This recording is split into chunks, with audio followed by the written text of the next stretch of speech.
പുക പോലത്തെ വായും പിന്നെ ആ കുറുകിയ മൂക്കും കുറുകിയ കഴുത്തും എല്ലാം കൂടെ കണ്ടപ്പോഴത്തേക്ക് ദേവന്മാർക്കൊക്കെ അത്ഭുതം, എന്ത് രൂപമാണ് ഇതെന്തായിരിക്കും. അങ്ങനെ ഈ ഹിരണ്യാകശിപുവിനെ പിടിക്കും. അപ്പോൾ അത് കുറച്ചു നേരം വിടും, അത് ഞാൻ തിരിച്ചിങ്ങനെ വരും. എന്തിനാണ് പറഞ്ഞ വാക്ക് സത്യാക്കണം? സന്ധ്യക്കെന്നാ പറഞ്ഞത്. സന്ധ്യ എന്ന് പറയുമ്പോൾ രാത്രിയല്ല പകലുമല്ല. അപ്പോൾ സന്ധ്യ ആവാൻ കുറച്ചുകൂടി നേരമുണ്ട്. അതുകൊണ്ട് ഈ പാമ്പെങ്ങനെ ഈ ഗരുഡൻ പാമ്പിനെ പിടിക്കുന്ന പോലെ തന്നെ ഗരുഡനെ പാമ്പിനെ കൊണ്ടുവന്ന് പിടിച്ച് കുറെ കൊത്തും, എന്നിട്ടങ്ങ് വിടും. അപ്പോൾ പാമ്പിന് ദേഷ്യം വന്ന് തിരിച്ച് ഇങ്ങോട്ട് വരും, പിന്നെയും കൊത്തും. പിന്നെ കൊണ്ടുപോയി കൊത്തിയിട്ട് കുറേ നേരം കൊണ്ട് പിന്നെ അങ്ങോട്ട് വിടും. അതുപോലെ ഒറ്റയടിക്ക് കൊല്ലില്ല ഈ ഗരുഡൻ പാമ്പിനെ. അതുപോലെ പിന്നെ ഇങ്ങോട്ട് പിടിക്കും, അങ്ങോട്ട് പിടിക്കും, ഇങ്ങോട്ട് പിടിക്കും, അത് കഴിഞ്ഞ് വിടും. പിന്നെ കുറച്ച് നേരം നമ്മൾ വരും, പിന്നെ അങ്ങോട്ട് പിടിക്കും. അങ്ങനെ പിടിയും വരും നേരെ കഴിഞ്ഞിട്ട് ആ സമയമൊക്കെ ഏതാണ്ട് അടുത്തപ്പോൾ ഇവർ വാളും കൊണ്ട് ഇങ്ങോട്ട് വന്നു. അപ്പോൾ വാളിനിട്ട് തട്ട് കൊടുത്തു. ആയുധം കൊണ്ട് കൊല്ലരുതെന്ന് പറഞ്ഞിട്ടുണ്ട്. അപ്പോൾ അവനെ ഇങ്ങനെ അങ്ങോട്ട് പിടിച്ച് മടിയിൽ അങ്ങോട്ട് കടുത്ത് ഇങ്ങനെ കുറേ കൈ, 2 കൈ ഒന്നും അല്ല, ഭഗവാൻ അന്നേരം കുറേ 1000 കൈ ഉണ്ടായിരുന്നു. 1000 പറഞ്ഞാൽ കുറേ നഷ്ടം. 2 കൈ ഇങ്ങനെ കൊണ്ട് പിടിച്ച് ഇത്രയും പോകുന്ന നഖങ്ങളുണ്ട്, നല്ല പിന്നെ കുന്തമയില് കൂർത്ത നഖങ്ങൾ. അതുകൊണ്ട് ഇങ്ങനെ മാറങ്ങോട്ട് അങ്ങനെ കുത്തിയിട്ട് അങ്ങനെ ചക്ക ഇങ്ങനെ പൊളിക്കുന്നവരങ്ങോട്ട് പൊളിച്ചവരൊക്കെ ഇങ്ങനെ കൂട്ടി അതിനൊക്കെ ഇങ്ങനെ അങ്ങോട്ട് കുടിച്ചു. എന്നിട്ട് ആ കുടലുമായിട്ട് ഇങ്ങനെ വിട്ടു, കഴുത്തിലങ്ങോട്ട് ഇട്ടു. അന്നേരം എല്ലാവർക്കും അങ്ങോട്ട് പേടിയാവാൻ തുടങ്ങി. ഇതെന്താണോ സംഭവിക്കുക, ഭയങ്കര അലർച്ച.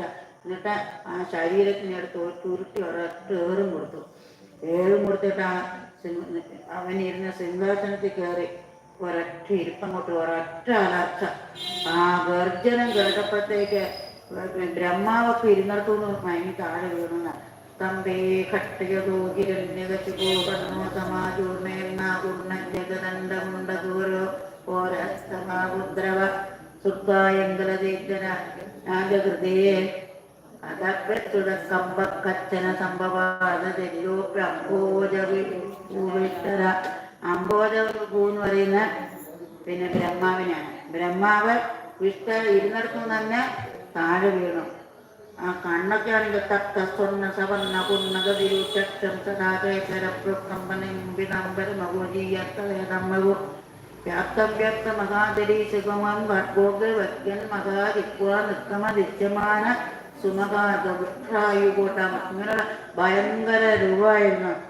അങ്ങോട്ട് കൊന്നു കഴിഞ്ഞ് കുടൽമാലൊക്കെ എടുത്തിട്ടു അവിടെ പോയി ഇരുന്നു ആ സഭയില്. അപ്പോൾ ഇന്ന് വരെ കേൾക്കാത്ത ഒച്ചയൊക്കെ കേട്ടപ്പോൾ ദേവന്മാർക്കൊക്കെ പേടിയായി. എല്ലാവർക്കും സ്തുതിക്കണമെന്നുണ്ട്. മനുക്കള്, പ്രജാപതികള്, ഗന്ധർവന്മാർ, അപ്സരന്മാർ, ചാരണന്മാർ, വിഷ്ണുമാർക്കന്മാർ എല്ലാവരും കൂടി സ്തുതിക്കാൻ അടുത്തോട്ട് പോകാൻ വയ്യ. എന്നാൽ അവരാവുന്നത് പോലെ അവരെല്ലാവരും സ്തുതി കഴിഞ്ഞു. ഇത്ര സ്തുതി കേട്ടിട്ട് ആ നരസിംഹത്തിന്റെ കോപാടങ്ങൾ ഇങ്ങനെ കുറച്ചുകൊണ്ടിരിക്കുക. അപ്പോൾ ബ്രഹ്മാവ് എന്ത് ചെയ്തു, മഹാലക്ഷ്മിയെ കൊണ്ടുവന്ന്, മഹാലക്ഷ്മി ഭാര്യയല്ലേ, കണ്ടാ ദേഷ്യം പോകുമെന്ന് വിചാരിച്ച് മഹാലക്ഷ്മി ദേവി ഒന്ന് പിന്നെ വൈകുണ്ഠത്തിൽ പോയിട്ട് ദേവി ഒന്ന് വരും. ഭഗവാൻ അവിടെ ഭയങ്കര ദേഷ്യത്തിൽ ദേവിയെ കണ്ടാൽ ദേഷ്യം നടന്നു എന്ന് പറഞ്ഞ് മഹാലക്ഷ്മി എൻ്റെ ഭർത്താവല്ലേ, എനിക്കിപ്പോൾ എന്താ സമാധാനിപ്പിക്കാൻ എന്ന് പറഞ്ഞ് താമരക്ക് വെച്ച് ഇങ്ങനെ നടന്ന് ബ്രഹ്മാവ് പറഞ്ഞത് ഈ സഭയിൽ ഇതിലേക്കൂടെ പോയി വലത്തോട്ട് പോയി നേരെ നോക്കിയ ഭഗവാനെ കാണാൻ പറഞ്ഞു. മഹാലക്ഷ്മി ബ്രഹ്മാവ് വെളിയുന്നേ ഉള്ളൂ, അത് കയറിയില്ല. ഇതിന് ബ്രഹ്മാവ് പറഞ്ഞിട്ടൂടെ പിന്നെ മഹാലക്ഷ്മി ഇതിലേ പോയി അതിലേ പോയി വാതിലിൻ്റെ അവിടെ ഇന്നും നോക്കിയുള്ളൂ. ഒറ്റ അലർച്ച. അയ്യോ ഇതെന്റെ ഭർത്താവല്ലേ, ഇത് ആരും പറഞ്ഞു. മഹാലക്ഷ്മി വന്നതിൻ്റെ അടുത്ത് ഒരു വൈകുണ്ഠത്തിൽ എത്തി കഴിഞ്ഞിട്ട് ശ്വാസം കിട്ടുള്ളൂ. ഇനിയിപ്പോൾ എന്താ വഴി? ആ സമയത്ത് എല്ലാം പ്രഹ്ലാദൻ ആ ശേഖരേ ശേഖരേ ശേഖരേ ഇങ്ങനെ തൊഴുകൊണ്ട് നിൽക്കാനാണ്. അപ്പം എന്ത് ചെയ്തു, ഓടിപ്പോയി ബ്രഹ്മാവ് പറഞ്ഞു, കുട്ടി നിനക്ക് വേണ്ടിട്ടല്ലേ ഭഗവാൻ ഈ രൂപമൊക്കെ എടുത്തത്, ഒന്ന് സമാധാനിപ്പിക്കൂ പറഞ്ഞു. അപ്പം എന്തായാലും നേരെ പോയി കാല് വീണങ്ങോട്ട് നമസ്കരിച്ചു. ആ പ്രഹ്ലാദന്റെ കരസ്പർശ ഏറ്റതോടുകൂടി എവിടെ പോയി ദേഷ്യം നല്ല ശാന്തമൂർത്തിയായി കഴിഞ്ഞു. ദേഷ്യമൊന്നും കാണാനേയില്ല. അപ്പൊ ഗംഭീരമായിട്ടൊരു സ്തുതി പ്രഹ്ലാദത്തിന് വളരെ വിശേഷം. അല്ലയോ ഭഗവാനെ, ഈ ബ്രഹ്മാദികളായ ദേവഗണങ്ങൾ മുഴുവൻ സ്തുതിച്ചിട്ടും അങ്ങ് സന്തോഷിച്ചില്ലല്ലോ. പിന്നെ ഈ നിസ്സാരനായ ഞാനൊക്കെ സ്തുതിച്ചാൽ എന്തായിരിക്കും കഥ?